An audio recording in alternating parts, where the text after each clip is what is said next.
Hello and welcome back to the Blobber Plays Pyre. We continue on our journey.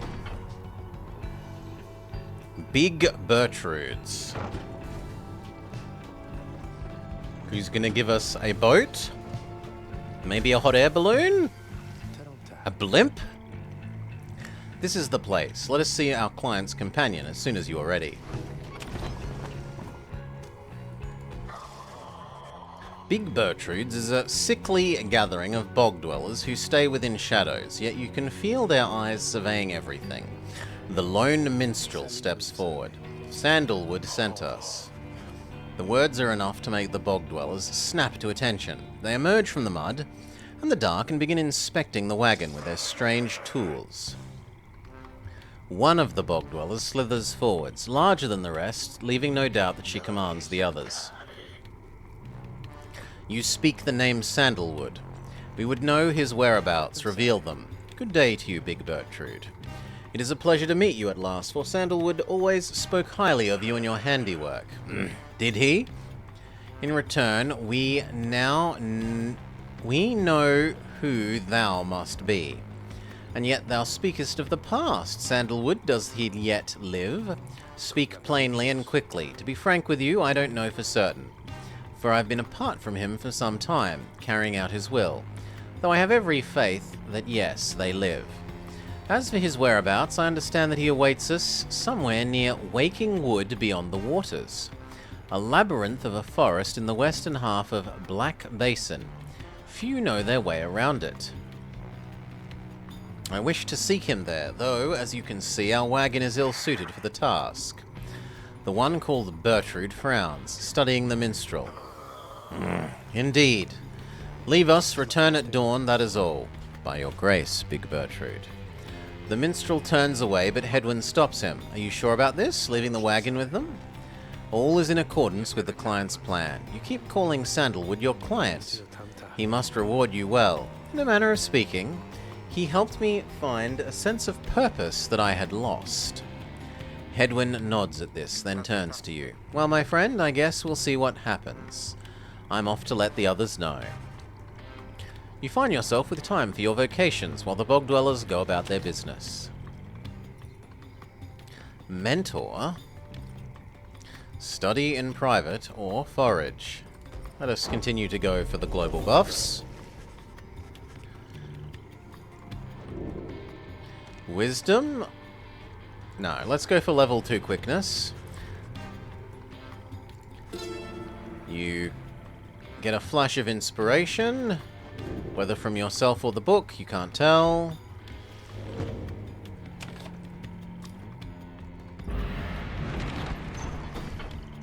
The lone minstrel finds you early the next day.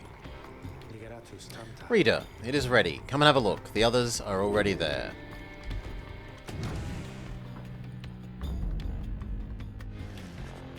The wagon appears different now than even a day before. The hull is sealed and reinforced, and all manner of nautical equipment adorns the port side. Wow! You people see this?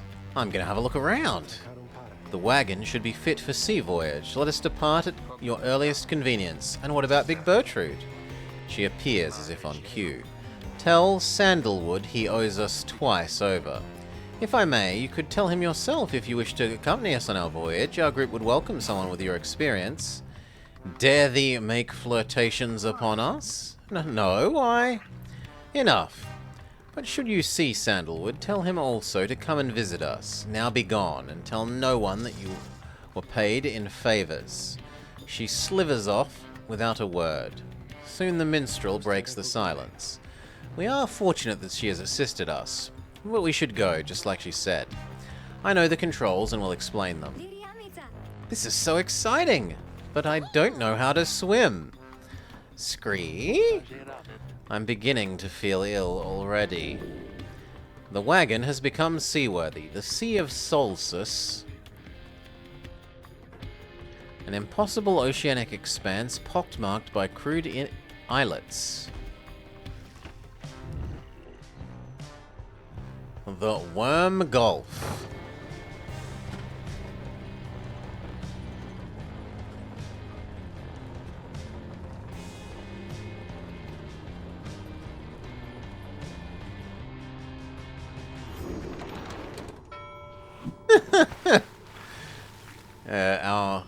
wagon is a transformer.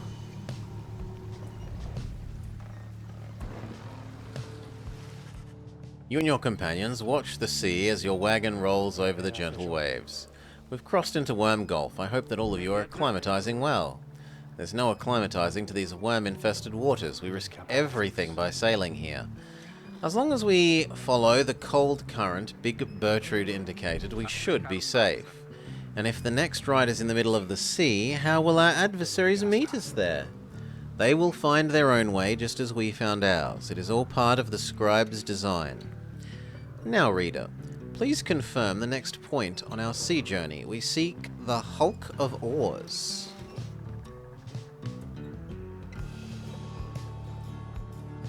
I only see Alta Solstice, fetid waters off the coast of the Flagging Hands. Bertrude's instructions are to navigate the maze of moors in a curving route bearing northeast.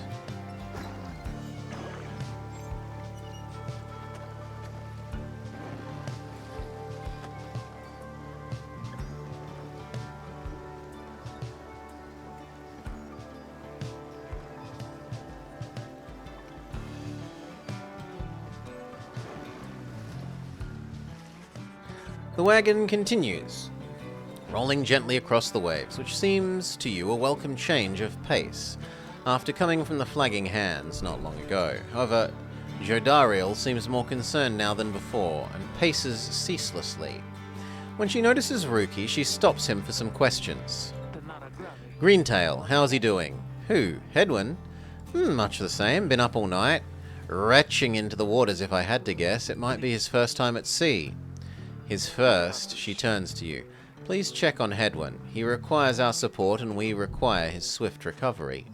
You wish them a good afternoon and go check up on the others in the group. Later, you find Hedwyn looking out of sorts. Hello, friend. It's just the sea isn't good for me, I guess. It's funny, all of this trouble, just to get back to the Commonwealth of all places. Tell me something. What do you miss most about it? He wants to know about your past. We miss our friends, our book collection, the food. Yeah, our friends. You tell him that there were those who did support you over the years and it pains you to be apart from them. I hear you. There is someone I miss terribly myself. I'm sure that when we make it out of here, your loved ones will be waiting. I'll be fine, I think. Thanks for checking up on me. You sense that he wants to be alone. There's not much more to be done for now. He's too sick to take part. I'm sorry for the interruption. Please confirm the next point of our voyage.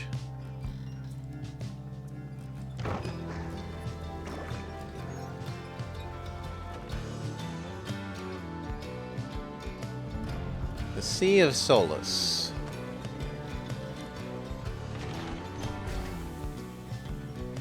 Our boat untransforms by the scribes. The sea, I didn't know it was so beautiful. Having escaped the waters of Worm Gulf, you can now see what must be the Hulk of Oars, far on the horizon. Not everyone, however, has taken the voyage well. Hurrah, room. Tizo wonders if Hedwyn is feeling any better. He requires some rest, Tizo. That is all we can do, that and wishing him a swift recovery. Reader, sir, from this point the voyage must diverge from Bertrude's instructions. Consult with your companions about which of the courses to take.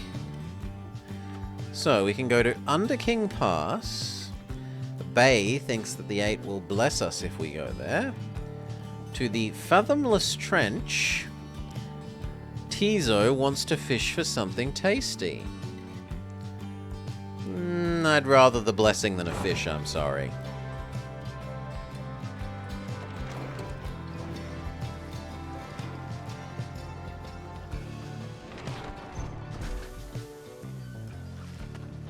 You find Bay gazing into the depths. The water is so very beautiful, and yet it's dangerous. They always said it's dangerous if you fall in or drink too much of it. But the scribes have protected us, and they are watching, I just know it. Even out here, in the waters of Underking Oars. Maybe the fish would have blessed us? They urge us on. It sounded like it was fish for eating. for our bird imp to eat. They urge us on, I feel it, I know. There's no denying that the North Current sends you quickly on your way. Perhaps it is the thought of reaching land again, but you sense a spring in everyone's step. Everyone gains 2 quickness for the next ride. Okay, so it's a one-off bonus.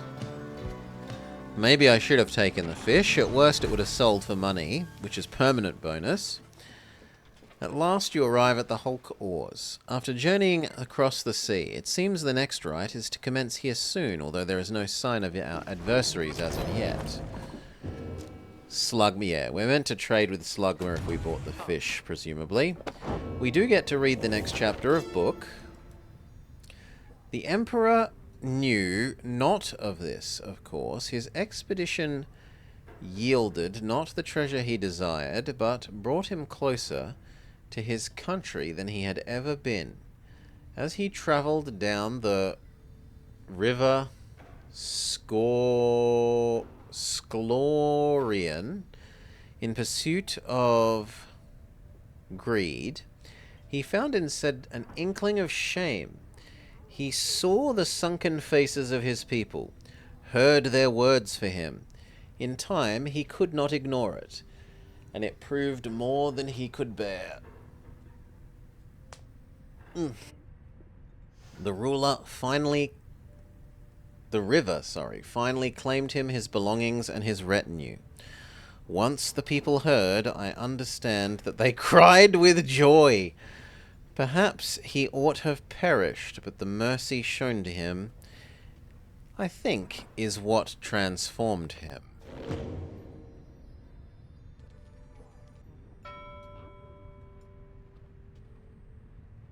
We use it as a dinner bell? A moment of your time, reader. You ask what is on her mind. Hedwyn, he's beginning to recover from his illness. However, its sudden onset serves as a reminder. I've known him since he was a child, but even now I hesitate to say that he has grown. Nevertheless, there are such things that even I would never say to him directly. For instance, I struggle with his confidence at times. Whether he leads us to our freedom or our doom, I am ambivalent. Speak not a word of this to him, of course, in case that is unclear. I will tell him in my own way if and when the time requires. In any case, when times remind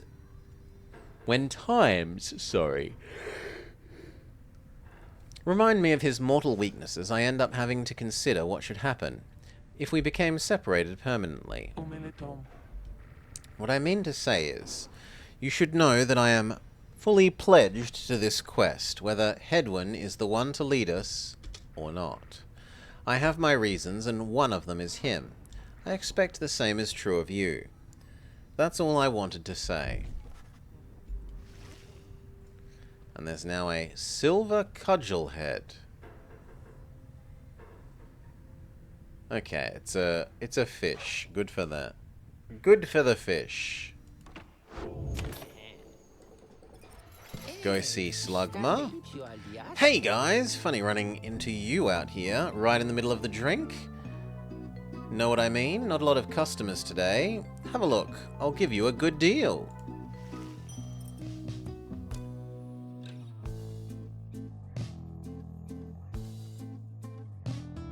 Raises your range slightly.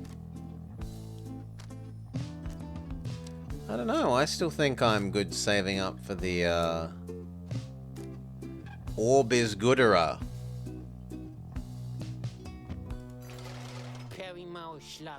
Come back when you want to buy something. Well, I never. Having landed at the Hulk of Oars, you and your fellow exiles anticipate the hour that the rites are to commence again. What do you think, Tizo? Don't I look just like Mr. Hedwyn? Quoo? I think... What's that?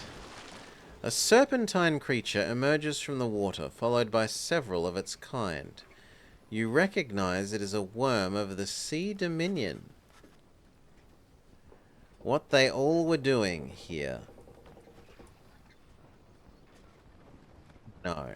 What they all doing here? You see plain by their ritual raiments. The nearest one somehow loosens its mask. It's a one-eyed robot rock? Good sirs and good ladies. It is you that heed the summons to glorious competition against this knight and his brigade. Very well, let us do battle with no more delay. More than our freedom is at stake. It is our honor, and this knight intends to reclaim his. And lest a knight forget, we are called Sir Gilman. He salutes you on behalf of the Pyre heads until the contest. He splashes out of view as the stars above begin to shimmer in strange light.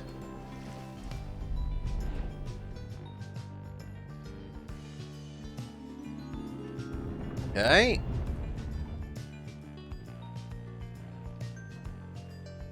The glory attribute affects how much damage you can inflict on the adversary's pyre. Relentless, aren't we, reader? Even the vastness of the sea was not enough to thwart your coming here unto the hulk of Ores. You would be not wise Ors, not to Ores. underestimate your I'm sorry. adversaries here, despite their pitiable look. I am, of course, referring to the Pyre Hearts. These rites are but another war to them, and that makes you their mortal enemy. I expect your battle to be glorious.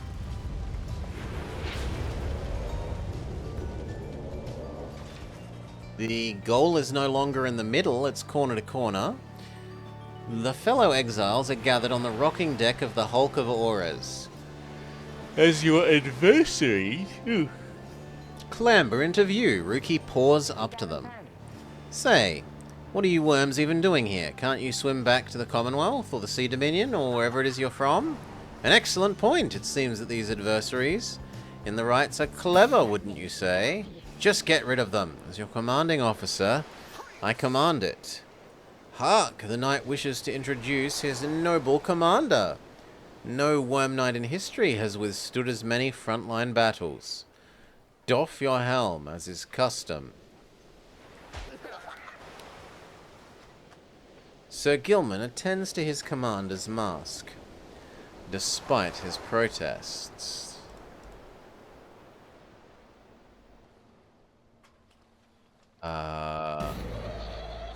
Wait! Give this knight his mask.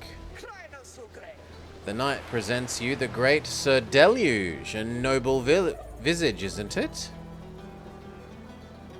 Sir Deluge trembles and squirms.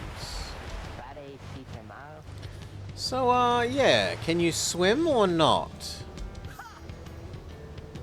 Of course we knights can swim. All knights of the Sea Dominion can. We're exiles of the land, the same as you. We can swim, but 'tis summarily impossible to swim back up the river, down which we were flushed to end up here. Nay, there ain't but one way to return. Silence, Gilman. Nobody cares, but back to your post. Gilman hesitates, but does as he was told. This knight knows who you are, and he is not afraid of you. He somehow climbs back into the mask and coils up to their full height. En garde! The exiles of the Worm Triumvirate take their positions as you focus on the Book of Rites. Reader, Hedwin's illness cannot be helped. He will be counting on us. Who shall strive for freedom?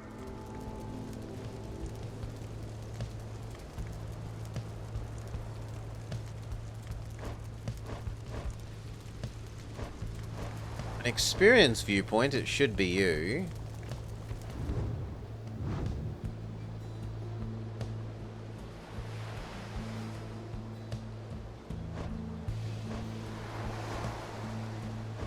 Wait, what?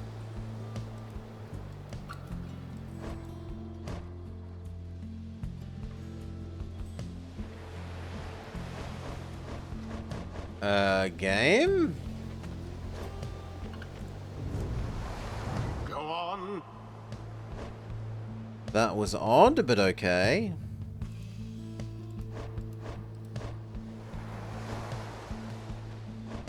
Yep, still you. Still Birdman. Tizo. And go. Bay. Krastia? It is done.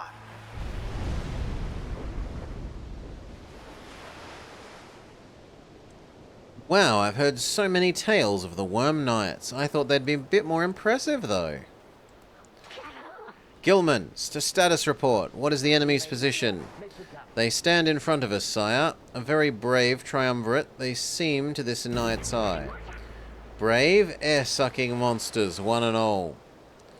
Pyre heads, be ready.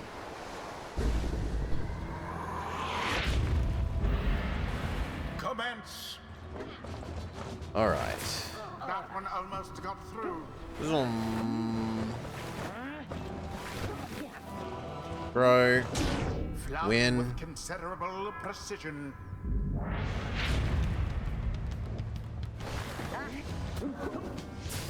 Have the first one suicide.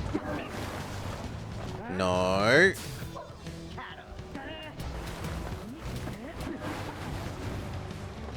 Kill the second. Kill the third. They respawn exceedingly quickly. Rookie doused to the adversary's flames.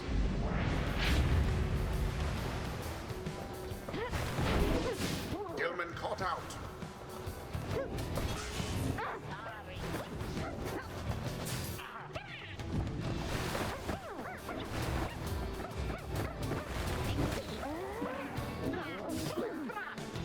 Bugger. Oi! How did that not get you? They dodged through our kill. And then Zoomy. Rookie doused to the adversary's flames. Gilman, your form is sloppy. Fight them as though your miserable life is on the line. Your words wound me, sir. This knight gives every right his best, though perhaps we do have much to learn from such a brave triumvirate as those that we now face. Whose side are you on? Get out there and vanquish them. Tizo notes the Pyre hearts seem to be too busy arguing to pay you any attention. There seems to be dissension in your adversary's ranks. 'Tis Okay. little wonder. Glorious. I mean, we'll take the 3 points. Zoom. Throw. Close, but no cigar. Oh, they're quick though.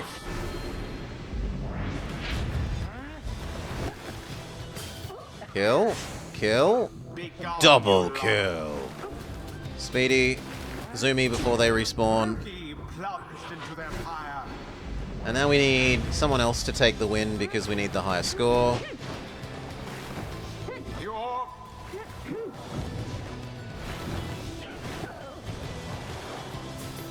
Got ya.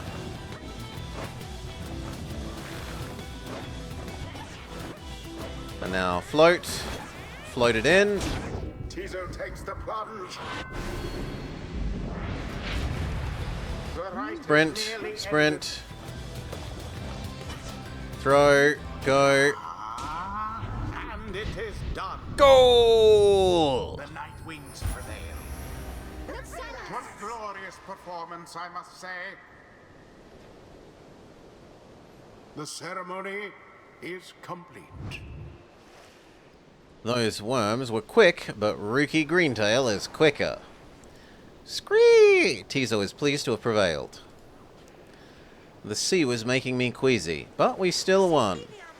The knight commends you, noble Nightwings. Gloriously fought indeed, and the knight shall wistfully remember this defeat till the end of his days. Silence, Gilman! This is your fault, and now you're cavorting with our enemies. How dare you? This knight was but accepting honorary compliments, sire. Is it not in accordance with the rights to praise one's adversary on a worthy outcome? Worthy? This knight will show you worthy, you miserable minnow. You are a failure. Get now from my sight. What stirs now in the hearts of all these exiles?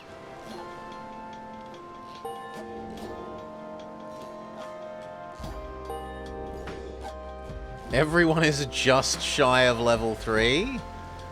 That's a bit rude. The stars align.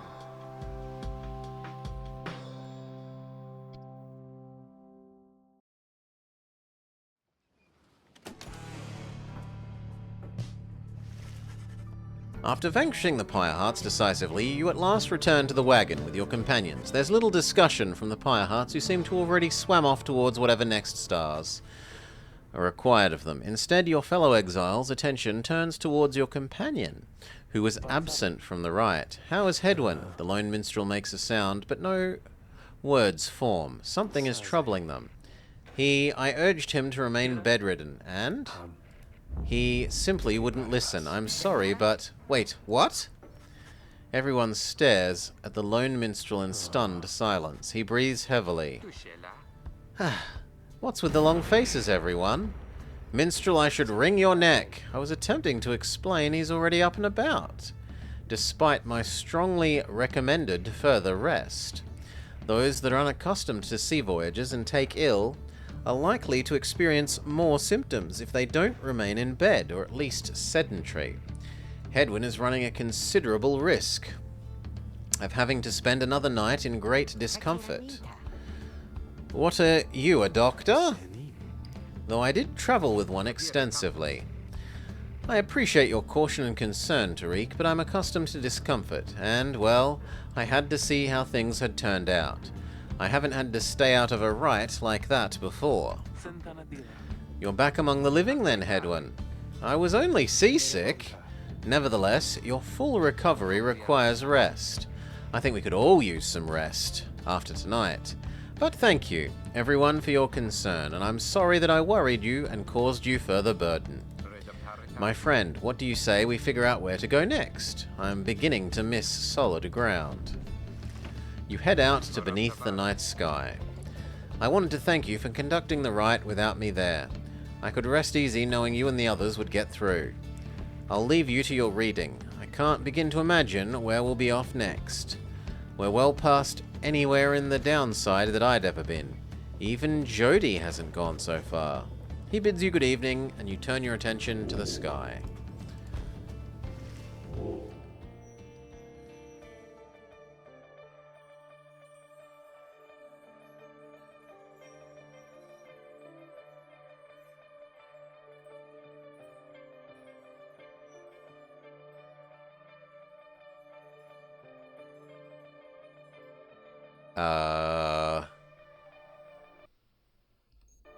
Where do you... Oh! Pink! Unicorn! Further north again. Not just north. This will be difficult. What's the problem? Our destination is beyond the Deathless Tempest. A tempest raging in the Sea of Solace, seemingly for all eternity. The storm arose after the death of the sea titan Unfathomed Plurns. Never has it subsided.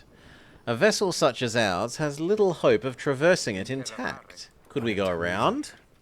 Given our confrontation with the Pyre Hearts, our chances back in worm-held waters would be even worse. Come on, people. It'll be just another day in the downside. Get yourself some sleep while you can. I bet you'll feel better in the morning. Your optimism is infectious. Is it? You all concur that a good rest is in order, for the sea journey has been taxing to all. Come daybreak, you will have to find a way to sail past the Deathless Tempest.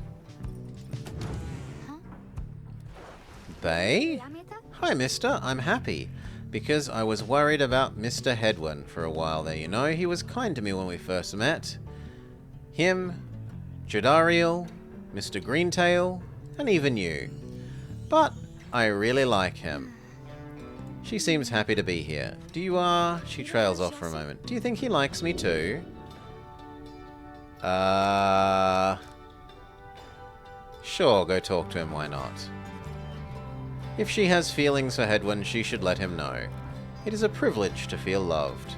She stares at you for a moment, then she begins to laugh. You're so silly, I didn't mean like that. That's embarrassing. And, well, he's a little old, don't you think? So I'm gonna go cheer him up. This is a funny story. She bounds off, leaving you to ponder what exactly has happened. She gains temporary hope for the next match. Kind of sad that the fish isn't interactable.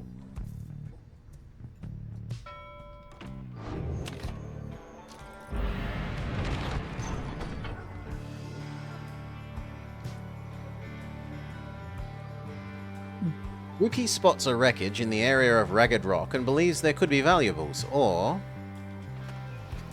the south current towards Stormwall brings large sea creatures, sure.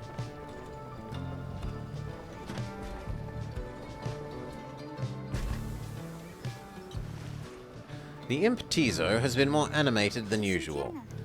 What is it, little one? Scree! There's something delicious in the waters. He keeps on screeching. I don't think I've ever seen him like this. What is he? He dives into the water, vanishing into its depths. Gosh, I hope he can swim. He can, but appears crestfallen when he finally returns, claws empty. Bay begins to sob uncontrollably. The two revel in each other's misery for a while. They lost hope. No! Bad outcome. I should have gone the other way. You and your companions look upon the deathless tempest. The stars demand you sail beyond it. But the thought is beyond reason. Then something in the nearby water stirs, and from it springs something familiar. Hold, good ladies and good sirs! This knight beseeches you to hear him, if you please. What is it now, worm? The rites have ended, and we have no further need of you. Aho, but you do, and in turn this knight has further need of you, good lady. Out with it. Let us be joined. Let this knight join you, please. Can you believe this, Hedwyn? Not really, no. Look ye not so surprised. Your valour in the right did stir this knight's soul. He swears to you upon his long-lost honour as a would-be knight-errant of the Sea Dominion that he will serve you to the end. What about your other worm friends? They are base cowards. This knight can no longer abide such spineless characters, having witnessed true glory in our clash upon the hulk of Ores. Never before have we been trounced so thoroughly. And furthermore, this knight will aid your passage through the deathless tempest. Is it not so that you seek passage to the north? With my aid, you will receive your wish. Gilman continues to persuade you for quite some time. He seems to know the way across the storm. Some sort of long-held secret among worms that have been exiled to these waters. Jadariel pulls you aside, and Hedwyn gives her a look. Are you sure Sandalwood would want this thing along? Mostly sure. Sandalwood wants someone for each mask. And this one seems about as good as we're going to get. Jadariel glowers back at the worm, who tries his best to look presentable. Hedwyn is more gracious. He tells Sir Gilman that if he promises to help you cross the tempest, that he can come along for now. This knight is overjoyed, and he hereby swears to see you past the storm. First, though, he requires your consent. Give unto this knight your blessings in the name of the Nightwings, and thus we shall go forth. Sure, why not? As you begin to say something, he cries out in triumph. Cheers, friendly. I hope you've had a lovely Christmas. He vanishes into the depths, yet through this close encounter with him, you cling to some sense of where he is going and what he intends to do. He's determined to help you cross the tempest.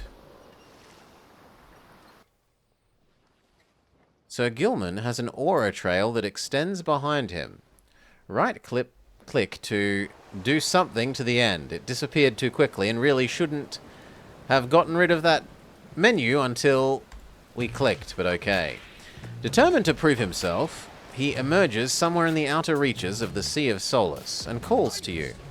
Master Reader, if you can hear this knight, then he implores you now.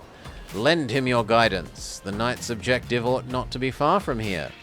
Tonight we will bring peace to the embroiled sea. However, that among the knight's brethren, the actions we are about to take are highly forbidden. However, they are highly just. Thus Sir Gilman sets forth to quell the storm that rages to the north. He certainly is an intense person.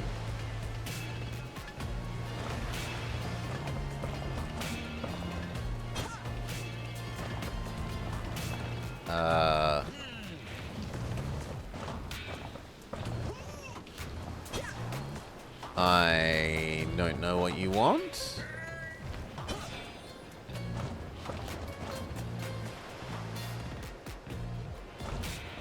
Well, they have done a shit job of explaining what they want here. I have rubbed myself up against every border.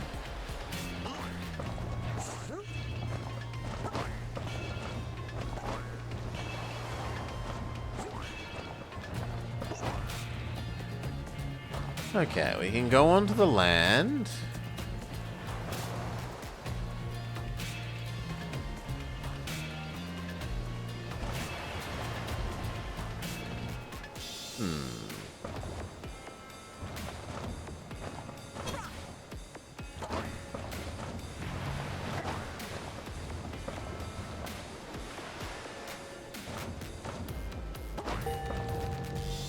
Okay, it's meant to be a go over the objects that appear like they are background but are actually foreground obstacles. Hark! Yonder lie the foul spawn of unfathomed plurns, boiling the seas with their wrath. Exiled worms within these waters long have harboured these abominations, using them to bar passage through downside's channels for any save this knight's own kind. Begone now from here, fiends. This night will finish off what Under King Orez started.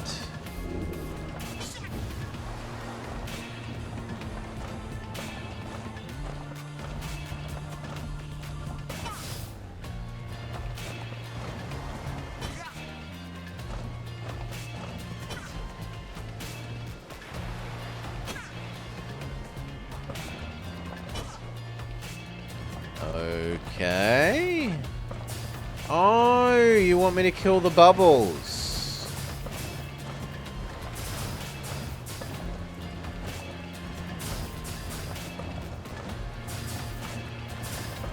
Yeah, it has lovely art and music.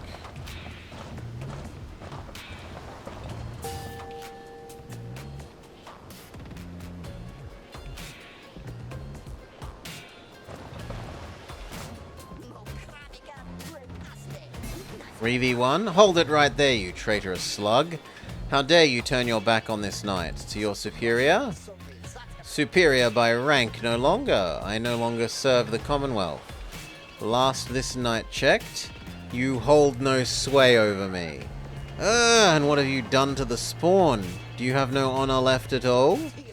We have done that which was required. Our honor cannot slink lower. In any case, I figured this would be an ideal time to free myself of servitude from you. Why? You dare to staunch the tempest of the Nightwings? The Tempers, sorry. Good Sir Deluge, I was born to dare. Now come and fight, if you dare so well. Banish him, 'tis an order. How? Ah, with our charge attack.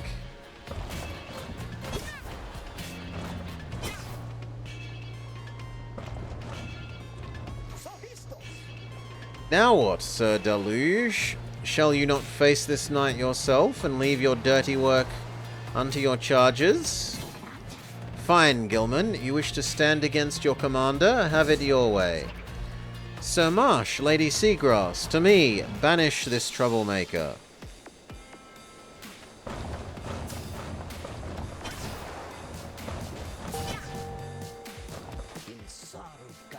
You are master of this night no longer. Thus shatter our fraternal bonds. This knight would say it was an honor serving, but that would be a bold-faced lie. And yet another stain upon my blackened reputation. Until we meet again, you lowly traitor, I will have your head, Gilman.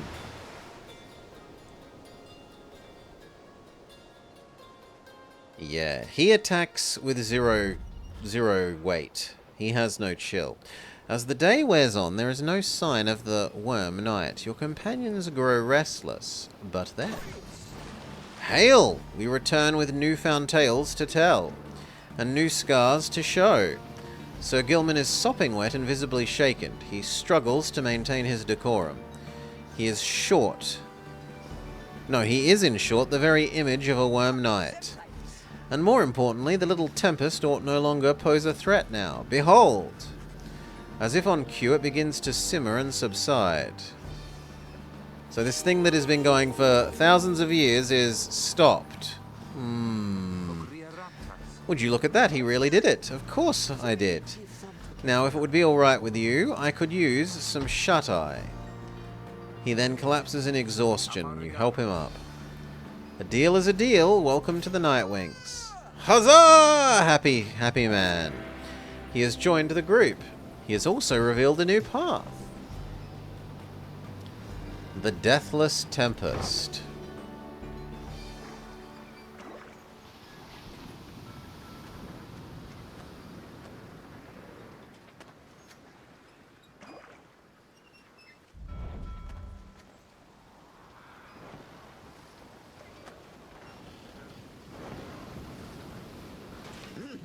With Sir Gilman's aid, you managed to breach the Tempest. You were true to your word, I give you that. But now what? We're stranded in the storm. An excellent question. And from one so fair. Call me that once more and I will tie you in a knot. Ha-ha. And from one most spirited as well, the knight was wise to side with you. Where do we turn from here? Answer the question. I don't know. Although eventually he does note, him meaning me, a specific current that should lead you to the lands beyond. I can corroborate his account. We are close to making landfall. Then let me be the first to say, let's go. Tariq? Yes, Ruki, what is it? The loot you carry. You know how to play it, don't you? I suppose so. Because I was thinking it's a little gloomy and we could use a tune to lighten the mood. Let's see what I can do. Before the salt and roiling sea, the moon began to cry. The valley ran with sorrowful tears and filled the waters high. The misty morning over the brine lies a leaden sky. The stars all hide away. Black Basin, even though it appears very red. I would have called it Red Basin.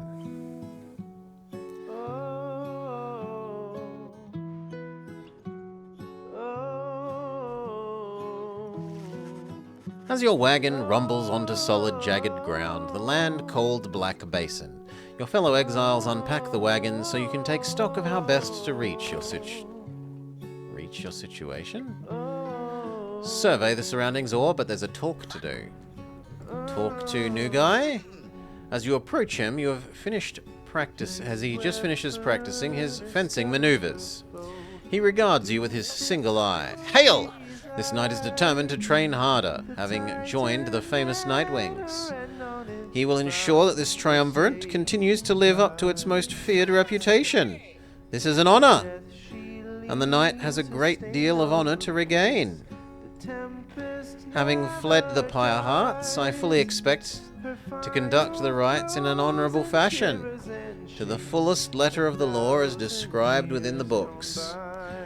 Some triumvirates this knight had met, and perchance mentioned by name, are included inclined, to bend the rules, some a bit, sometimes a lot, and to prevail by any means they can. But this is wrong! The exile who refuses to obey the rules as they were written by the under-king Orez and his 7 friends deserved neither his honor nor his freedom.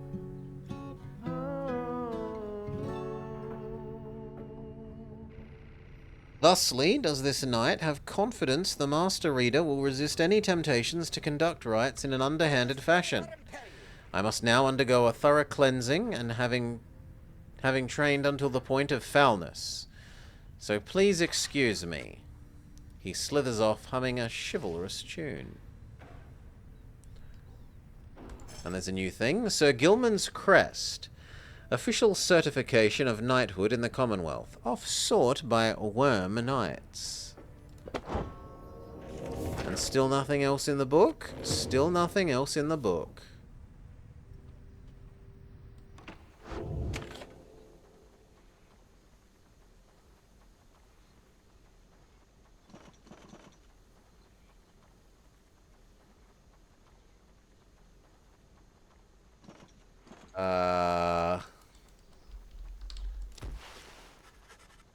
You find that Hedwyn has asked for several volunteers to scout the area and report back. Alright everyone, don't go too far, and let's meet back by dusk. Use caution. The exiles dwelling in these lands are, well, they're quite territorial. For your part, you remain with the wagon and keep watch. You see occasional dark shapes soaring across the sky, but none of them get near enough for you to see in any detail. Your companions make their way back, and everyone arrives as planned or earlier. I'm back. I've come back. She returns from the east with little to report, except for word that the glowing molten rock there is very, very hot. The knight yet lives, although he has little else to report. The newest member of the group, Sir Gilman, returns from a northern pass, visibly shaken. He appears to have discovered an intense fear of heights. Krarik? Tizo wonders whether any species of fish lives in the rock pools nearby. He is disappointed to have left the water behind and remains with you near the wagon. There is a western pass that seems traversable. If we travel by the light of dawn, the shadows in the crags may cover our advance against whomever might be watching. Beg your pardon, I don't wish to contradict your strategy, though, in my experience, we shall not remain hidden for long during the climb towards the nest of Tresta. The exiles of the High-Wing remnants, you may have no love of them, but they have no qualms with me, for now. I may be able to negotiate safe passage. Negotiate with them? Then Hedwyn steps in as the lone minstrel bows and backs away. Let's not decide on this just yet. We're not going anywhere right now, at least we can agree on that. We'll decide how best to go ahead come the morning. Let's take the rest of the afternoon off and get our bearings.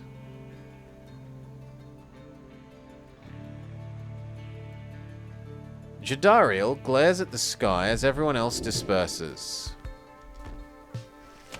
Okay. I think we keep going for the buffs.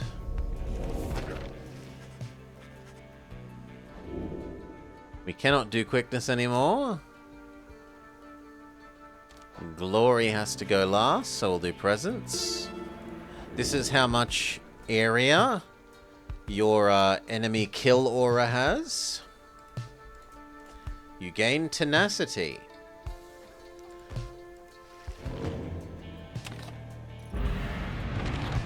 And we may continue on, either to High-Wing Cove, where the lone minstrel wants to negotiate safe passage.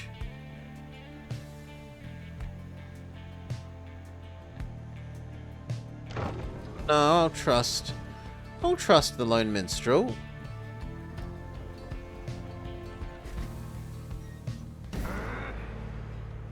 Show yourselves, you frightened little birds. All day long, winged shadows cross the sun. You are being watched.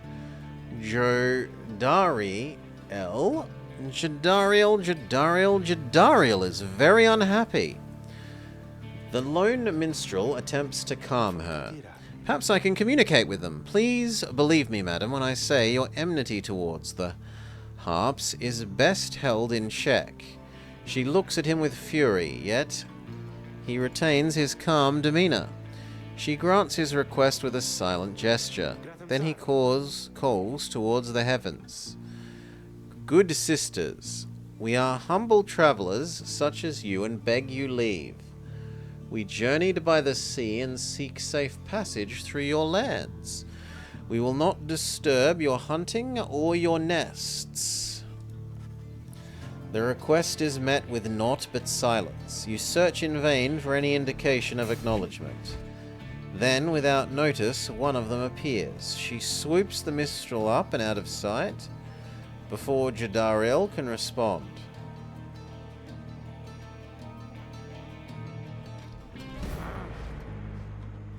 Damnation, wait here. I'll go find him.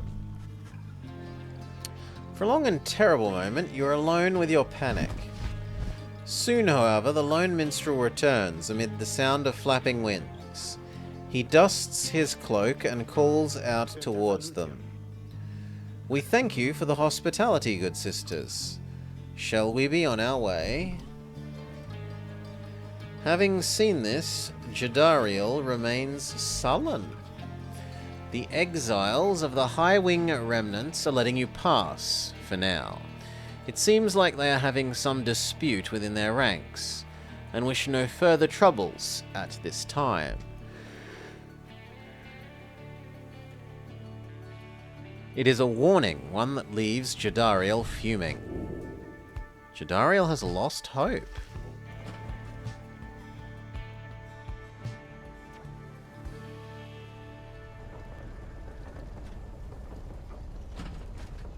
Okay, up to Unicorn Rock. You arrive at the nest of Tresta, where the next rite is soon to commence. You can't shake the feeling that unseen eyes watched your wagon's ascent, and remain watching now.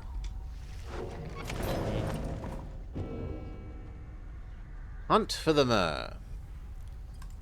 We have nothing to sell.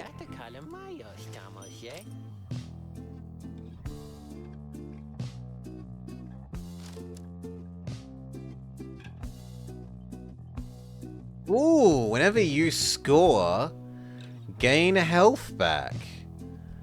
I like that. That lets you turn this into a war of attrition.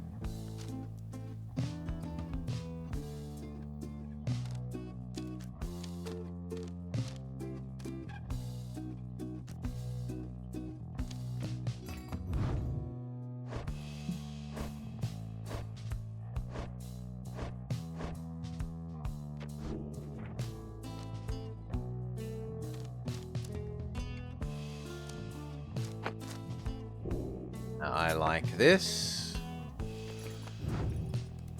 For the moment, she can have it. That is not the one I thought it was.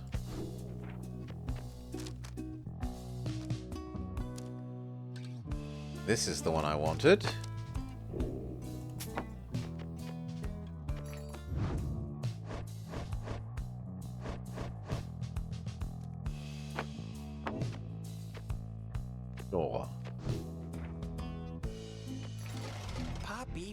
They're leaving, Dad. Just look at how much we got this time. Okay. You and your fellow exiles gather on the blasted lands called the Nest of Triesta, expecting the imminent commencement of the rites. You see no sign of your adversaries, but then you hear a whooshing sound above. Harpies? This, then, is what passes for the Night Wings now? Such rabble, not even dressed for the occasion. It seems the scribes have little pride in their tradition. Hold your tongue, little bird. We haven't come to talk. No, you have come on the behalf of the Commonwealth. Mark my words, you horned filth. When we at last free ourselves, your home will burn. With that, Harp swoops off as Jadariel glowers. It is only then that you realize another has come. She is quite serious, I can assure you. I can help you sort her out. It is in our mutual interests. You know nothing of my interests. Let's give this another shot. My name is Pyre Tayan, one of the winged harps of the High Wing Remnants. The surly one is my blood sister. No need to judge her harshly. We only met just now, though I must say something about you reminds me of her. How dare you implicate that I have anything in common? Just then, Hedwyn shows up to intervene. He whispers something to Jadariel. No, you can't be serious. I'm asking you to trust me on this. Am I interrupting something? By the by, however did you make it all the way across the sea? We didn't see you fly in. Trust is something I am loath to give away, Hedwyn, but you have set our course so far, and I have followed. So, do as you must. Sandalwood had better have an explanation for all of this. Jadariel storms off as Hedwyn turns to you. What's your take on this one, my friend? Our informant wants someone for each mask. I hadn't expected we'd run into a harp, yet here she is. What are you getting from her? You turn your attention to Pyre, who has been watching with bemused interest. A reader, are you? Pleasure to make your acquaintance. Here I am. Gaze intently all you like and tell your comrade the truth, why don't you? You sense that she is conflicted, though you don't know about what. You also sense that her motives here and now are in earnest. She seems alright. You tell Hedwyn that you think the group should take its chances and take her at her word. My thoughts as well. I think and hope Jadariel will come around. He turns to Pyre. I'm Hedwyn. We accept your offer on 2 conditions. Why, sure, I love conditions. After we're finished here tonight, you come along and make sure your blood sister and her friends don't give us any trouble as we leave. You'll have to also find a way to get along with Jadariel. Brilliant! I had no plans to stick around here. Oh, anyway. As for your demon friend, no doubt we'll get along famously. I don't suppose you have an extra set of raiments I could use? I think the rite is getting started. As you look up, you see that she is right. Bid her welcome. So we have another new team member.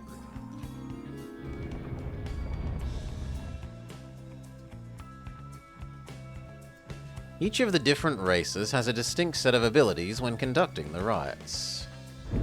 Reader, I thought for sure the stars would have eluded you by now.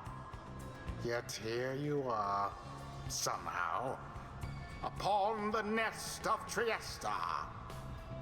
And you've swelled the ranks of your triumvirate not merely with another, but with 2. Yes, we have Wormington. The Pyre Hearts, no less. And one who seeks the favor of the adversaries whom you'll imminently face. They are the essence. Winged terrors, as you soon shall see. Winged terrors! It's a little over the top at times. For the vibrant country that was once your home. From a distance you observe as Pyre, now clad in Nightwing remnants, heads towards your adversaries in the rites. What sort of heathen harp would dare take wing against us? Your new companion loosens the bindings on her mask. Hello there. Tamitha, Pamitha's blood sister, stares back at her before responding. What in the saint's name? 5th of the 8 scribes of the Book of Rites, known as the Disciplined or the Blessed Born. The eldest of the harp matriarchs, anointed the Book of Rites and gave its words their power. Doubtlessly come to dig your talons into my back again. No, I have come to have word with you. I cannot help but share your poisoned blood, but I shan't ever count you as my sister. You expect me to believe you came all this way to talk? You waste my time. What is life if not a waste of time, my dear sister? Give me a chance. What do you have to lose? And I have come such a long way. Silence! You shan't have come here. That doesn't make sense. You shall not have come here. And the time for talk is long past. If it was shouldn't, if only you could see yourself. Again, consorting with the enemies. Fine. savor their defeat. But I warn you, stay away from me. Pamitha says nothing as her blood sister turns away. Okay, triple bird people. Pamitha gets your attention. Listen to me, reader darling. The rest of you are ill-equipped to navigate this place. Let me conduct the ride on your behalf, and my wings will bring you victory. Your words ring true, dear lady. The knight is flattered that you have not eaten him, as is the tendency among your kind. We volunteer our post for this triumvirate. Sir Gilman refuses to participate in the rites so that Pamitha can face her sister. You observe the treacherous terrain. Pamitha would be better suited here than the rest. Who shall conduct this rite? Okay, she is fairly glorious. Well, middlingly glorious. She is quite slow. She is low to middling. Yeah, fairly middle of the tack aura.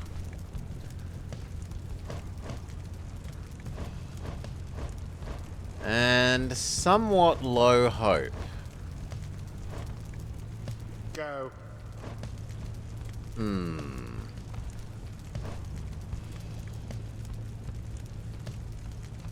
I mean, she's probably going to be the one doing our attacks. So I think we give her the new regain health on she does kills. I think Flappy Flappy is probably the next most likely to be around, and I like the money thing. And then for number 3... probably you, but you with a speed enhancer.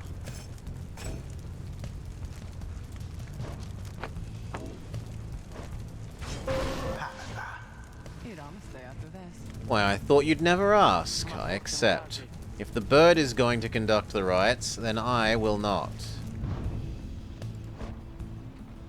Well, bugger. We said we did want our other little Flappy Flappy man. Tizo. Hurry! Tizo promises to do his best.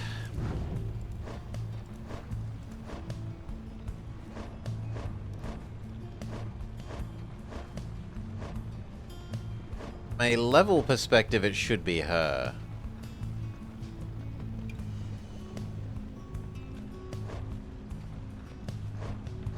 Now, she's already got really good respawn time, so I should probably move the item off of you for something else. But I don't know that I'm going to attack with her, so yeah, it probably actually is the best.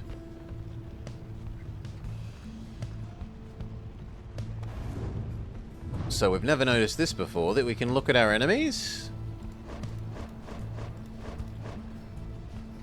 They all have... actually, they're all low aura. So... I could have our low aura people and still not worry. Yeah. Bay. Why don't we all have wings? I want wings too. It is done. Come, sister. Perhaps when we are finished, you'll spare a moment of your time. I won't be tricked by you again, Pamitha. How poetic that we meet here in Downside. I can think of nowhere else I would rather see you rot for what you did to our people and to me. Pamitha seems to sense your presence and catches your attention. If I'm to be at your mercy in all of this, I'd like it very much if you could minimize how often I'm to wallow in a state of banishment. Let me show you what we can do. Hold W to fly. You put yourself amidst a feud between two sisters? That seems entirely unwise.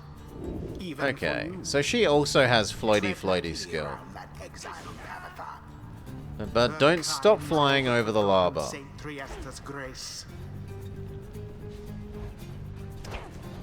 Her run is not a run, it's like a single dash.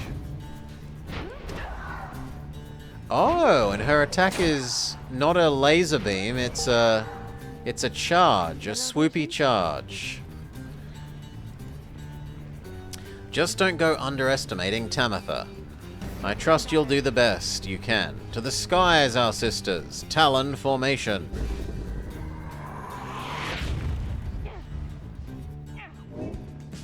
Can I not just float our way into the victory? The Nightwings are first to strike the adversary's flame. Yes.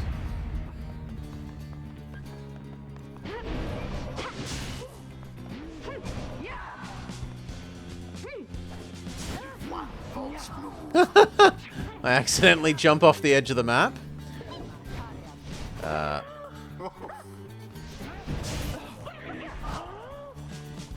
Floaty floaty. Right into the wind. What is this? It's an RPG that has tricked me into playing Sports Ball Goka. Bay. Was it? Tell me something. You know how to fly? No, I don't think I do. Listen up, my sister there. She'll swoop right past you if you're careless. But we simply cannot get much altitude down here. If she goes for any unfair tricks, jump. Catch her in the act. She always hated it when I would do it to her. Yes. Dodge. Dodge intercepts enemies, we know. Okay, and then float. We can float it right into the goal. Brilliantly done.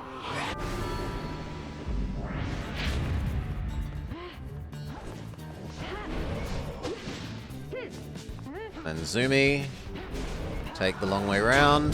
Bask in the purifying flame. Oh. Tamitha caught out. Oh. I was going to say my person just killed all three of them, but not quite. A shameful outcome.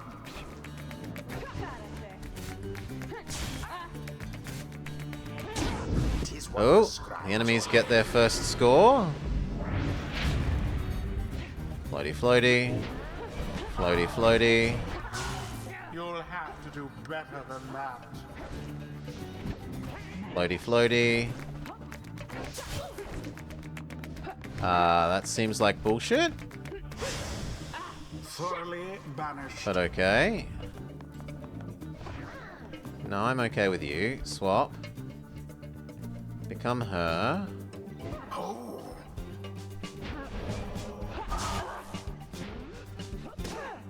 Oh. Flap, flap, flap, flap. No, you don't. Triple kill. Suicide attack. Or fail. That ought to wake you up. Second enemy goal.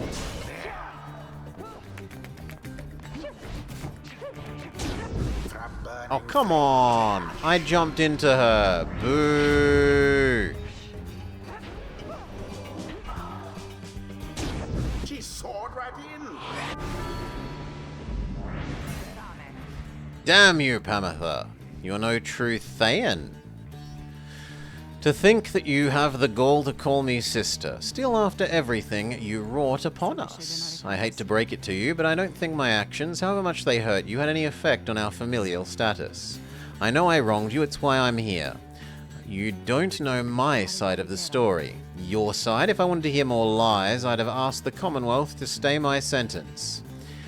If you've come all of this way, then come and do it. You and me. You think that you see Tamitha shake her head. Stay back. Prevail. What is it those two think they're doing? The rights are not the place to settle petty scores. No. Attack doesn't work while they're in flappy mode. But then we just flap straight into the almost straight into the goal. But she also flew off the edge.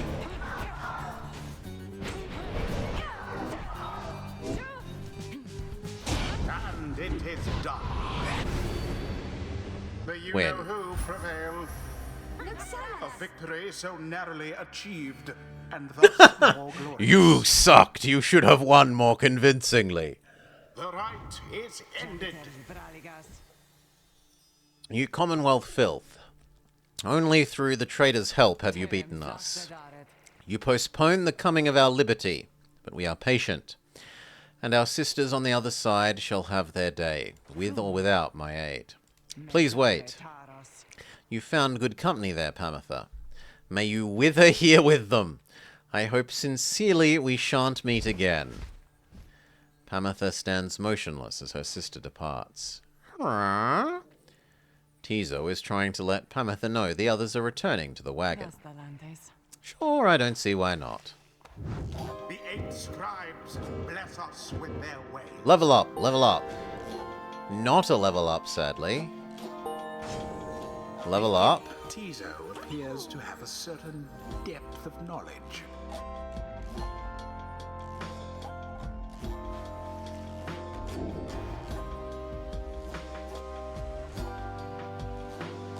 When saluting, he turns into a thingamajig. Yeah, he automatically casts explosion if he's killed.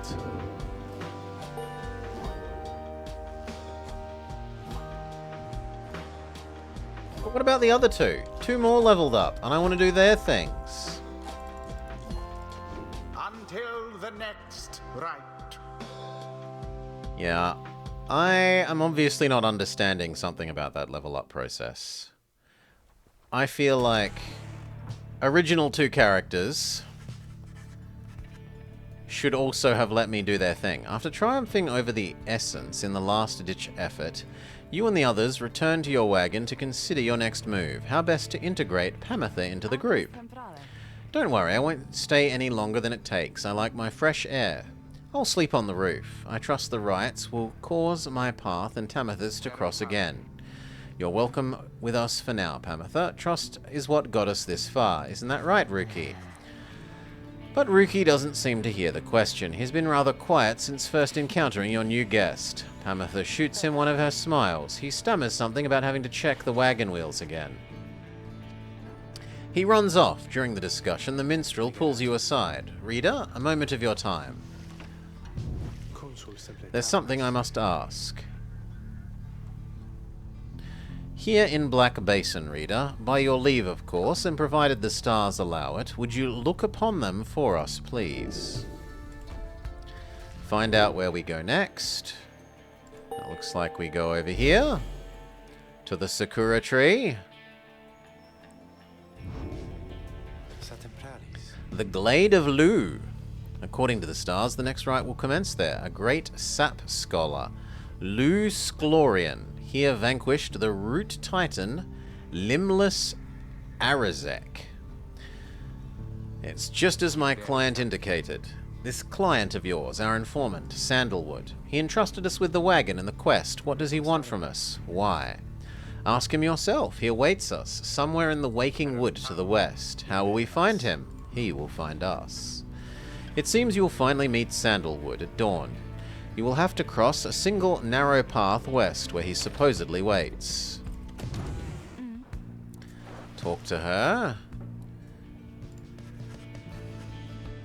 She is unaware of you as she preens her feathers, but then she speaks up. Come up to check on me? In those first moments when we met, the vote of confidence in me which you relayed to the nice Hedwyn boy, I'm grateful you were willing to see past my wings. One of your kind's ancient enemies just happens to insert herself into your group and you just go with it. I assure you my motives are plain. You'll see, I have business with my sister and nothing more. You met briefly. She's quite the catch. As to the quibble between us, it is a long story. One that's frankly no business but hers and mine. I'm sure we'll run into her again. In time. We have the rest of our long lives to wait. I'm happy to aid you in your quest until such a time. especially to the extent that it aids me in mine. A simple exchange. Until then, stay vigilant and daring. You needn't concern yourself with making small talk with someone like me. Besides, we have a saying, liars abound. She swoops away before you can respond. Her moonshine, which makes our vision go fuzzy. We can read the next chapter of the book. My emperor lay there, bleeding and alone, stranded in a bitter land beyond the river.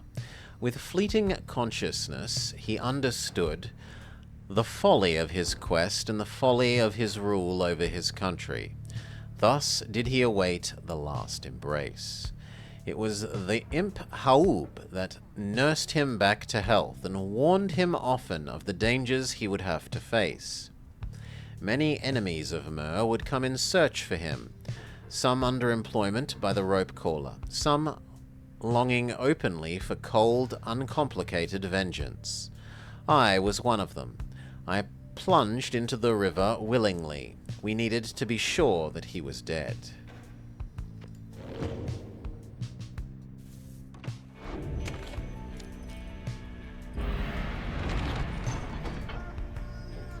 Next location, the Sulphur Mane.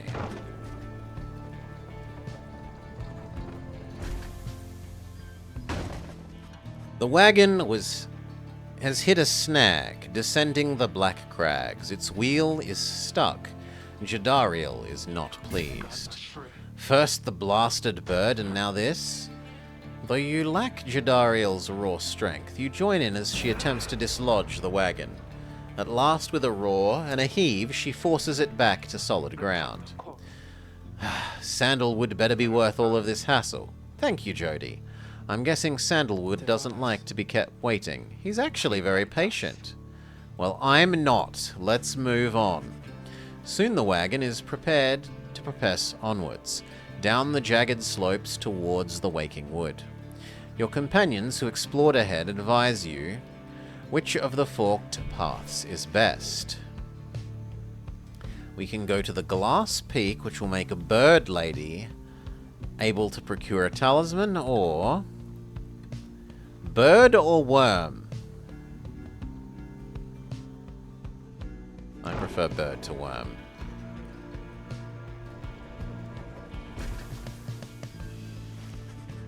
Having gone the route Pamitha recommended, she directs you towards a particular crag, no more conspicuous than any of the others.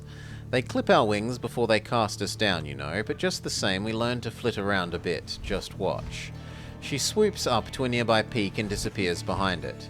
She doesn't make you wait long and returns bearing an item. For you, my reader, we High-Wing Remnants, the last surviving faction of the Winged Harps, the ancient enemies of the Commonwealth. They are as coarse as their feathers and hold themselves superior. The Archjustice Adroboles the Ninth. Stash away such things for these occasions. She's found a luminous idol.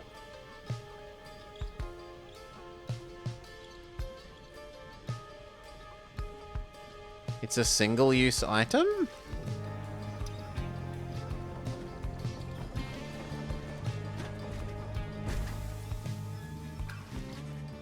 Having passed beyond the Black Crags, your wagon arrives at the edge of Waking Wood. It is here that Sandalwood is to be expected. However, most puzzling, he ought to have met us here. You said he would find us. He was to find us at the edge of the woods. Are we supposed to keep waiting for him? He would desire for the stars to be your guide as always. The right beckons, and the right takes precedence above all else. He will surely find us yet. Then let's keep moving. How do we get through the woods?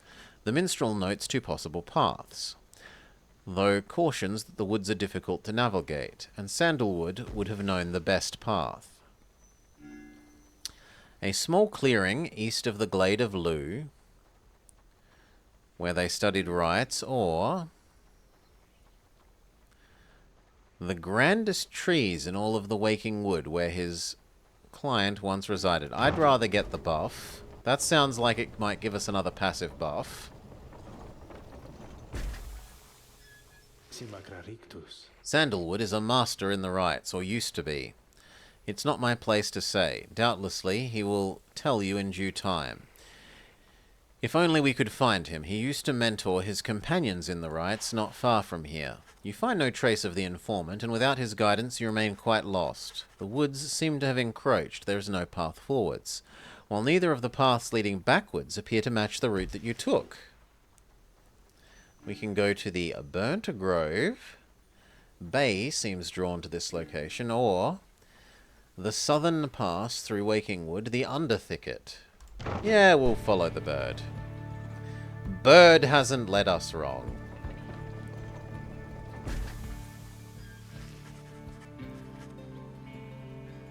The woods are so disorienting at this point that you decide to break for camp and survey the surroundings for any clues. Perhaps later there will be time to pursue your vocations.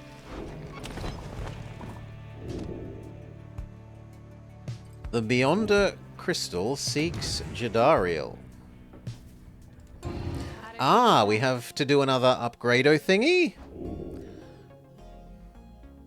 I request a trial.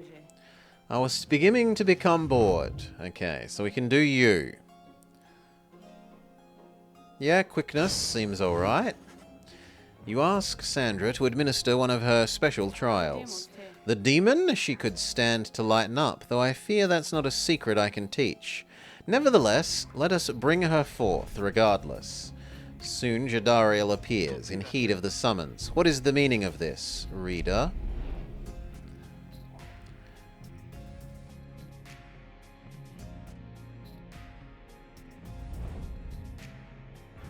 Please say she doesn't have to fight lots of little speedy people.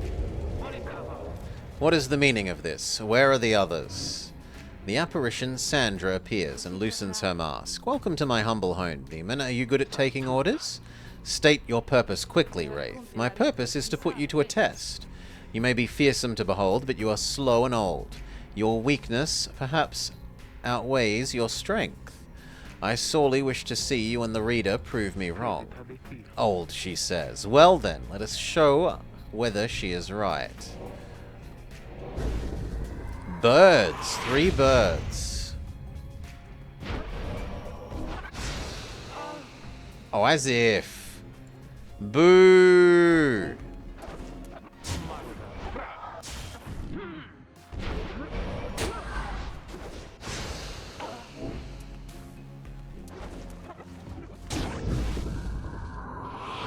Boom!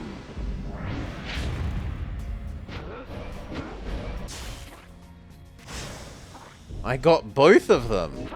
Don't mind if I do. Donk!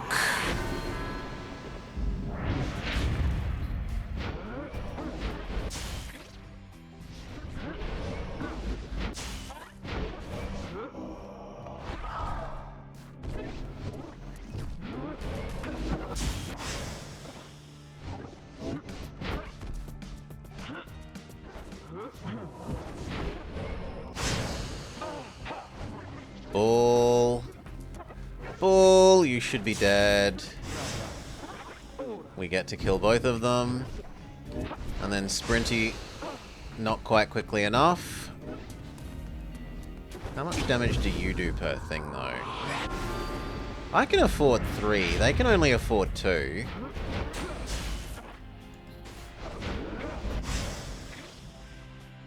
Zoom. Zoom. The Fallen Soldier, using Jadariel, do 200 damage throughout the campaign. Oh, well, they get to win one.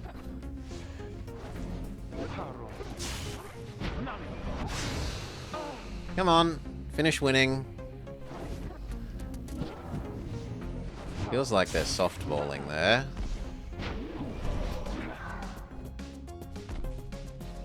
Can I just throw it from here? Yes!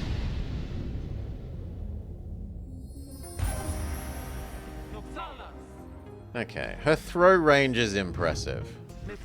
I had forgotten her throw range. Are you satisfied now, Wraith? I am never satisfied. However, your performance is sufficient and you have passed the test. Congratulations are in order to you and the reader. Now, farewell. Complete 2 scribe trials in the Beyond a Crystal campaign.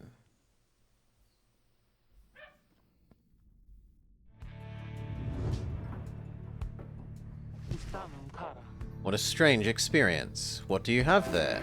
You've received Salem's Horn.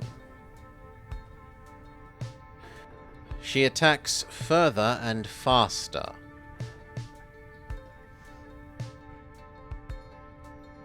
Sandra's second blade managed to graze her target's face, twisted as it was with sorrow, not with rage.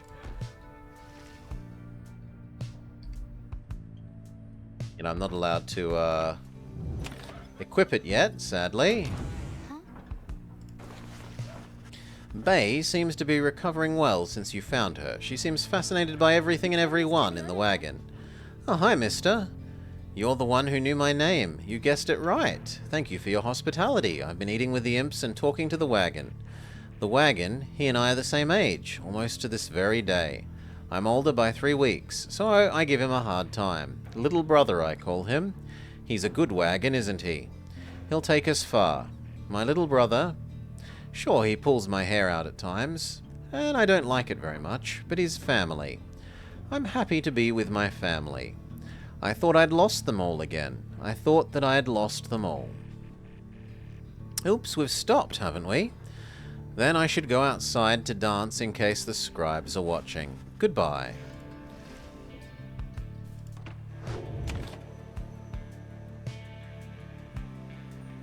Okay. You find nothing of interest while sifting through the tall brush, and then... What is it, Tizo? Scrackree! They've found a clue. It brings you back a strip of bark. It doesn't seem unusual at first, but then you notice a message carved. Can be sold at the slug market. Come to Cinderroot.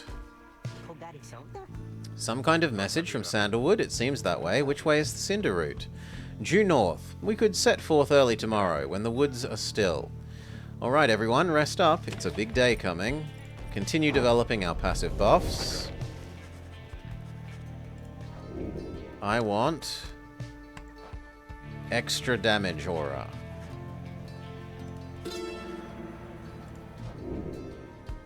You gain tenacity.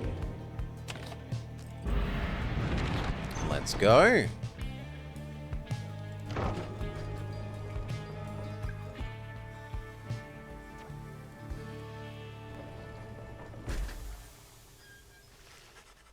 You arrive on the outskirts of Cinderroot, but once again the informant is nowhere to be found. You sense the hopes of your companions, waning as you search through the area and find nothing. Then something startles Tizo. Scrah! He's crying out in surprise. He's spotted something, or perhaps someone. A tall figure strides forward from the trees, making a sound like laughter, and the imp charges him.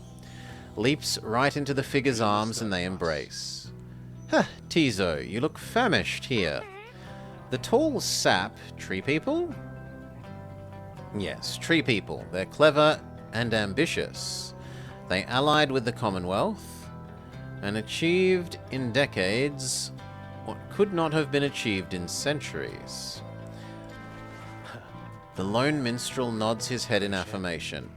I wish to introduce you to my client, Volfred Sandalwood, leader of the Nightwings. It's been too long, Volfred. Too long indeed, Tariq. I trust your new companions bring some color to your days. They do. I think you'll find them worthy. The sap looks upon you. You cannot sense his thoughts. We will see. You must be the reader. I'm certain we will all appreciate your efforts, though we will manage on our own from here on out. You're welcome to continue with us, though you are free to go. I trust you've been adequately compensated for your time. Thanks as well for looking after my books. Ooh. You can tell you are no longer wanted. Yeah, I was promised my freedom. You assert to him you do not feel your commitments to and from the group are yet satisfied. I'm Hedwin, Volfred. My companions are I, are the ones who answered your call. We followed the signs you left us. We're also here thanks to the reader. Not just a reader, our friend. My friend. He isn't disposable. We made a promise, and our freedoms are now intertwined. Volfred smirks at this. Freedom isn't something to be traded or exchanged. Boy, I'd hoped you'd come to grasp that by now. He sighs. It seems we've started on the wrong foot. It isn't my wish to sour this occasion. You have a right you need to get to, don't you? I'll come along and won't interfere. It seems you have a kinship with this reader. Now then, Tariq, Volfred, let us chat. Of course, sir. He strides towards the wagon, which must have once belonged to him. You sense conflicting emotions amongst your companions.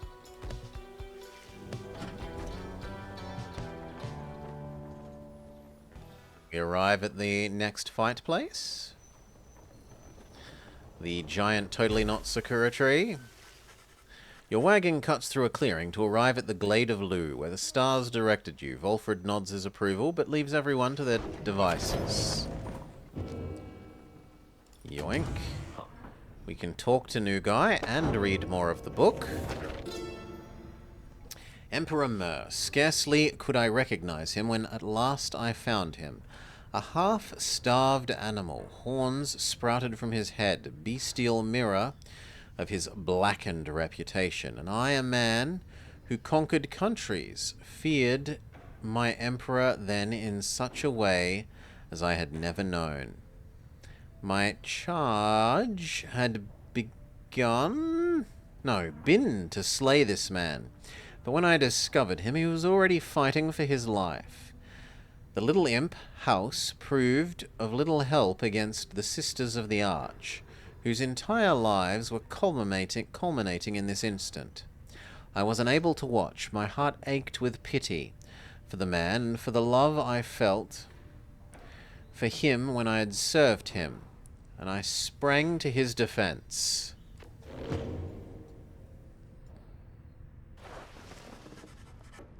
You feel very much aware that you reside within his wagon rather than he in yours. He studies you and then, if you have a moment, yes, what is it? Do you deem him worthy? The minstrel tilts his hat. If you wish my own estimation, then I do. But it's not for me to say. I've seen him integrating with the others well. I believe his achievements are self-evident, having reached here. Your instructions were deliberately difficult to follow, and yet he and the others followed them. Your words make sense. What does little Tizo think of him, I wonder? Scrahaki! He indicates, as a matter of fact, that he is happy to have you around.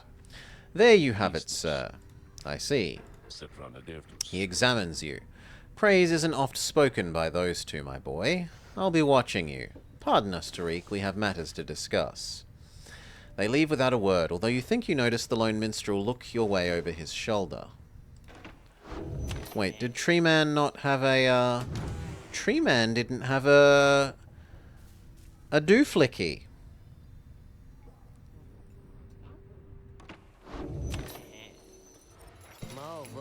Hey, guys, you know, I guess I didn't get the word out about this new franchise which we've just opened here.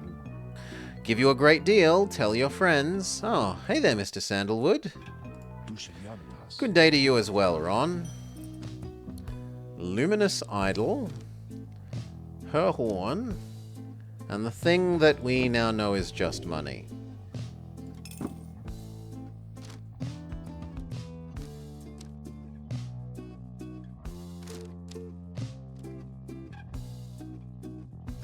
That's it, but we can finally now then equip her super thing.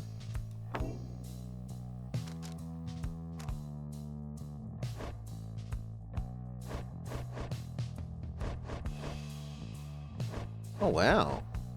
I didn't realize Worm Man was even quicker than Foxy Woxy.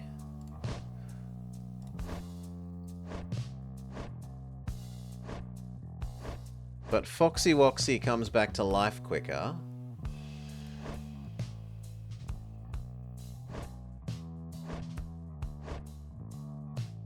and actually isn't as good at attacking.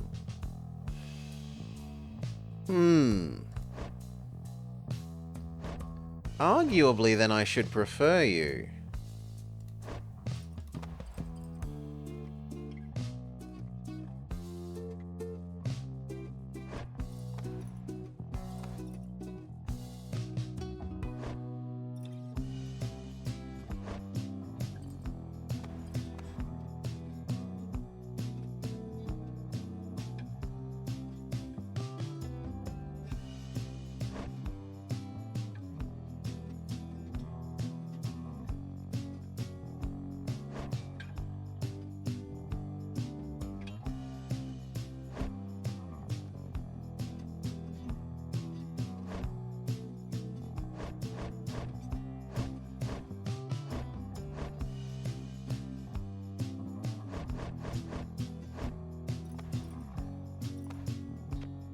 And I can't seem to spend the second points of the,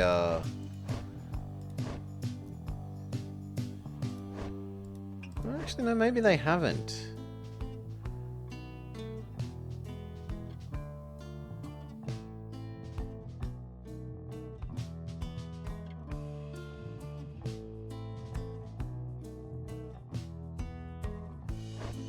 Oh, so if you skip a fight, you... I've misunderstood what green meant. I thought green was like more experience. It's you will get more experience the next time you actually go into a fight. Okay. And we can just make you ultra super fast, man.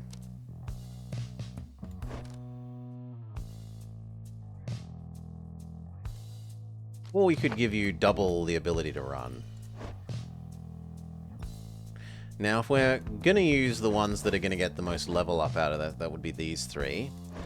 So we should grab the money enhancer, the health get back thing. And maybe that, and put it on these three. I like you. Do I want you to have your own special thing?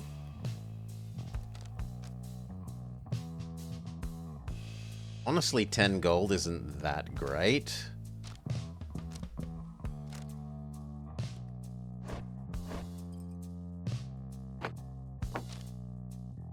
I think I'd rather you have the,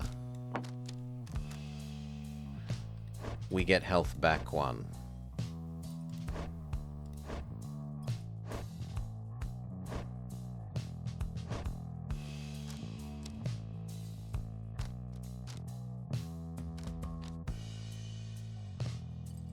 Has disappeared?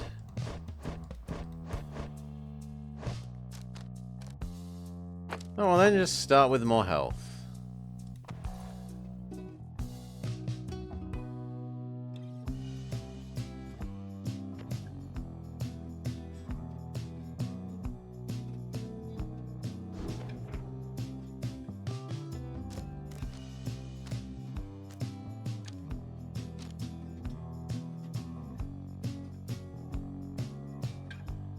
Yeah, this is the one that I really like the look of.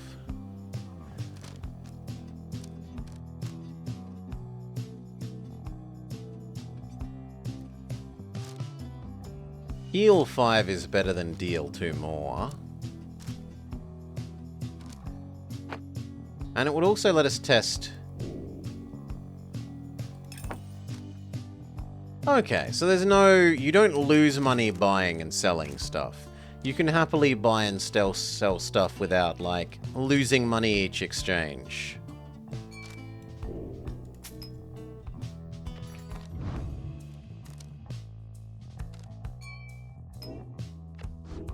Done. Pleasure doing business with you. Time for the fight. You and your fellow exiles arrive at the sacred site called the Glade of Lu, and you look to the stars in the sky to signal the beginning of the next rite. The woods about you bring a sense of tranquility you've not felt in some time. But then you notice one of the trees move. It shuffles towards you and regards you with an exaggerated bow. Well, goodness, by the roots of Luce Glorian, the third of the 8 scribes, known as the wise or the philosopher, he is said to have fathomed every thought, and his wisdom flows through the river of his name. It would appear the rumors are correct. The Nightwings have returned. Where are my manners? One moment. He claws at his mask with wispy fingers. Much better. I am H. Manly Tinderstaff at your service. Perhaps you heard of me. My fellows and myself, you know us as the Chastity. We shall soon stand against you in the riots. For now, I'm just whittling away the time and making some small talk. Now that I've introduced myself, it is your turn. To who am I speaking? Then in your mind's eye, you see Volfred and hear his voice. He isn't to be trusted. Reveal neither yourselves to him nor me.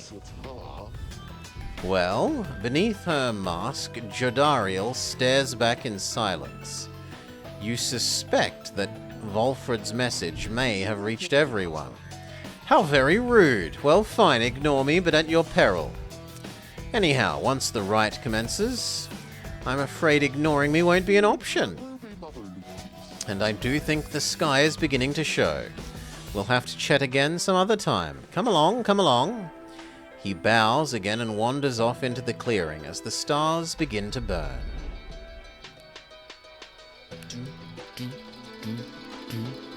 I quite like this theme.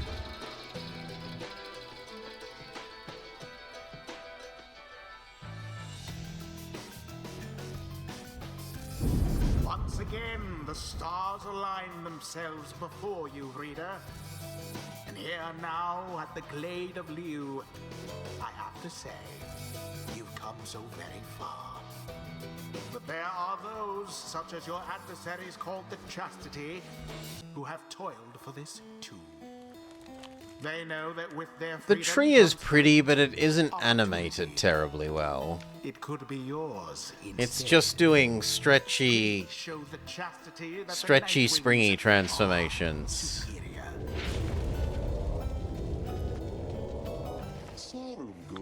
I wonder, Honoured Nightwings, how well do you know the woods? These woods would strangle you, and I'm afraid I could do little to stop them even if I tried. You best beware of them. When Jodariel continues to ignore him, he grows upset. You insolent! Fine then, let the dance begin. And allow me to thank you in advance for helping me return to my proper station in the Commonwealth. The rite shall begin forthwith. Okay, they have Tree Man, who is high damage, reasonably high aura, slow, and medium lasting. Then a minion who is largely the same, but just not as big an aura, and slightly slower.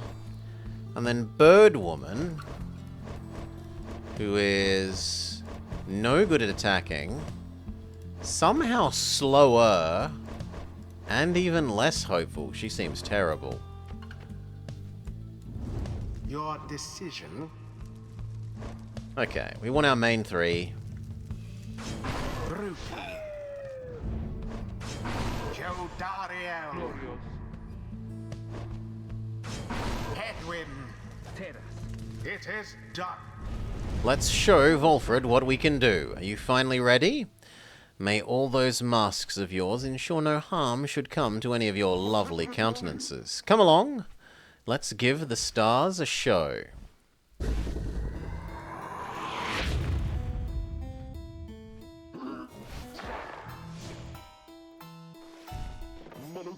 May I present to you Humboldt Manly Jr. Manly Sapling, which not only has a name but bears a similar posture and likeness. He is every bit my equal and is poised to guarantee the Tinderstaff line shall have a bright future. He goes on about this for a while. Alright, I've had my fill of listening to the bozo. Couldn't agree more. Isn't he just the most precious thing you've ever seen? The sapling is just an extension of Manly. If he's banished, it should cease to trouble you as well. Manly and his offspring hold no small degree of influence within the Commonwealth, Breeder. There are many who would Runny, welcome runny. his return. Boom! Glory to the Night Queens first of all. Oh, what's this? The woods themselves are closing in upon our little soiree. Do be careful, the grasping roots and vines may not hold you in such high esteem as I do.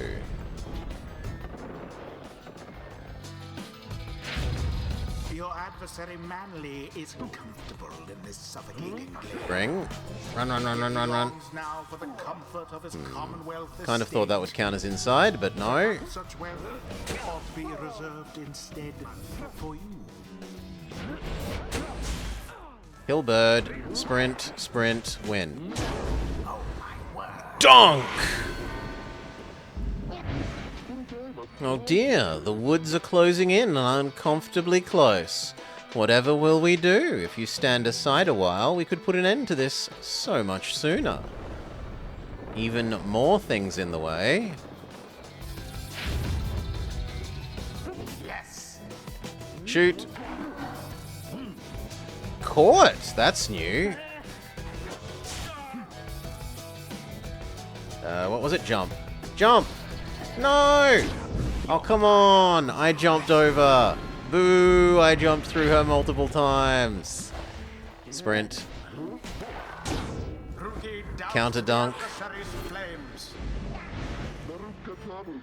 Say, have any of you noticed how it's feeling crowded in here? Almost as if the 100 Minds himself resents you being here. I think that might be it. Cease with all your scurrying about. With the damned orb, let me handle this. Even more obstructions.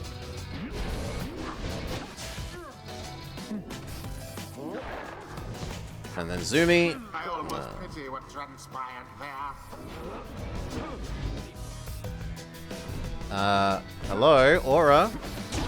You left yourselves wide open. It felt more like my jump didn't intersect them, but if you say so. Sprint. Immediate counter dunk. Fear not the purifying flame. Alright, I've had it up to here with you. Or perhaps I've simply had it up to here with all of these encroaching plants. Miserable things. Either way, I don't appreciate you ignoring me. Even more, even more. And sprint. And throw. No, too slow. Be rather angry. I killed Bird Lady. Stop. You're too slow. Become him. Sprint. Edwin doused the adversary's flames. And get some of our own back. Your victories are Sprint. Throw. Oh, I touched her aura and I didn't realize because her aura is a weird shape.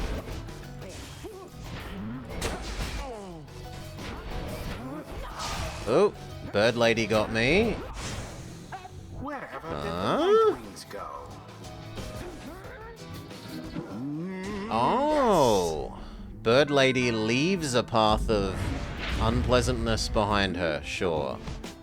No, no. Out with Rookie. Intercepted and killed.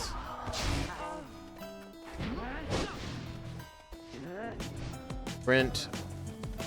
Dunk. And it is done. Fine, yes, the Night Wings did prevail. And now such a all three level up. well-conducted victory it was. The rite is complete. That's how you do it, people. Good. That imbecile of a sap. So much talk and hot air. We did it. We're one step closer. My, my, my. Well, don't worry. I'm not angry with you. I am very, very, very disappointed, though. I thought perhaps we had something going. You scratch my back and I scratch yours. Instead, you spit in my face.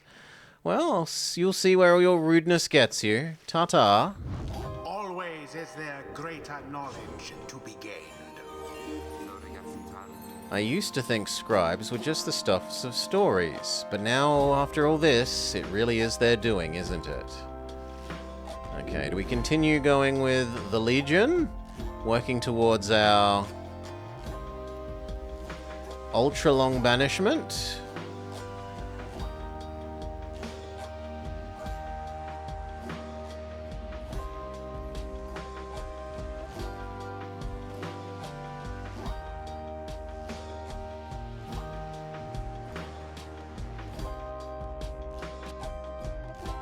Oh god, yes. I can revive people. She... The exiled Jodariel has a knack for these affairs. Focus, training, prowess. The path towards survival on the blood border. The rites make similar demands of us. We're continuing down towards the... I can kill by yeeting the ball at them.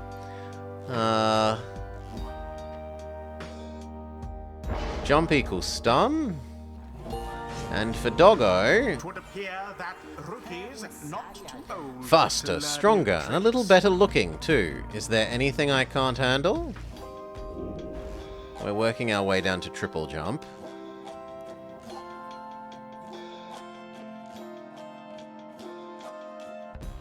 Now I'll go the speedy. More zoomy. And the others all get rate of level up rather than actual experience. Well done, my boy. I'm beginning to see why the companions have vouched for you. Don't let it go to your head, of course.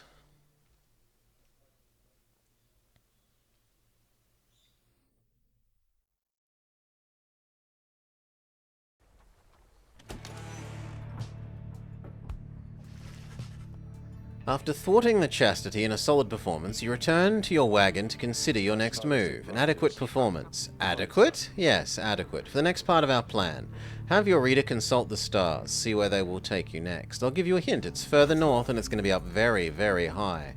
Did this knight hear you say up high? And it's going to be cold. Well, we'll see. Come on, friend. Let's have a look outside. The plan Volfred mentioned. I just want you to know I don't know what he means.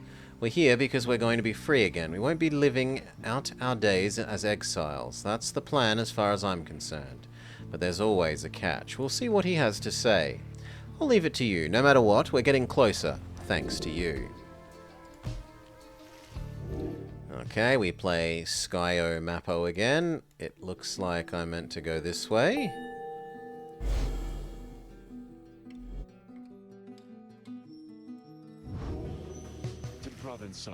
You see it for yourself. You are summoned to the north where looms Mount Lodiel, a sacred mountain on whose summit the rites were first conceived. Whether its summit is the downside's closest point to the Commonwealth or the farthest, none can say. And at the very top, the Fall of Solium. According to the stars, the next rite will commence here, the highest point. And there's a temple there that honors the scribes.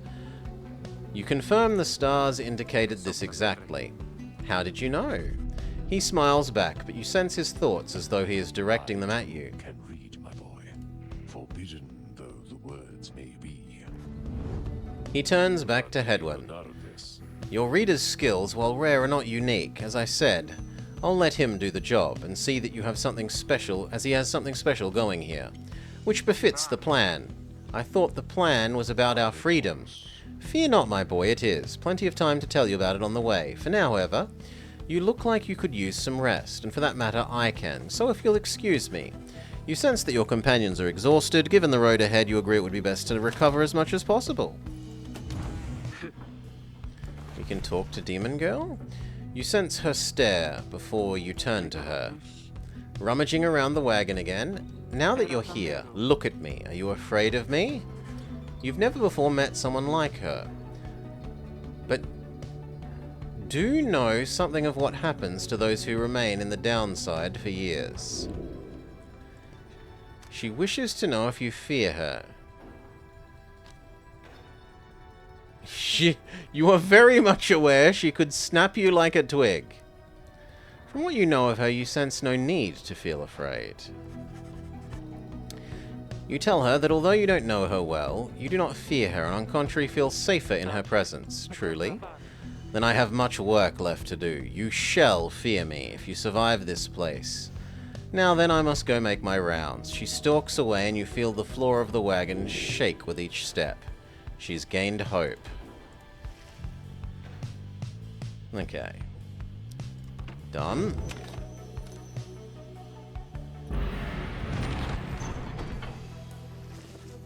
At dawn, Volfred is already up. He reveals to you a pathway through the woods, into the cold lands of the north, beyond which lies your destination.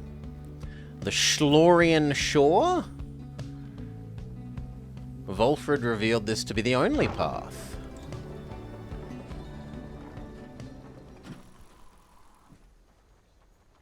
Oh, it's very blue. Dabba-dee dabba-da.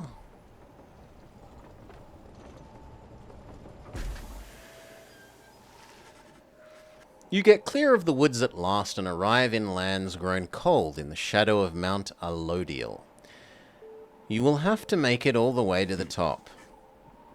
In a moment of respite, Voltred calls everyone together to discuss matters pertaining to the rites and the plan to which is alluded. You have banded together with a common faith that freedom from the downside is not impossible. Am I correct? But let me ask you, what does it mean to you? He looks in your direction as he asks, defying you to answer. You cannot sense his thoughts on the subject and only know the truth of how you feel. Does it mean doing what we want, achieving peace, having no master, going where we please, to feel true love, living without fear, nothing at all, or... It means not being forced to respond to his questions.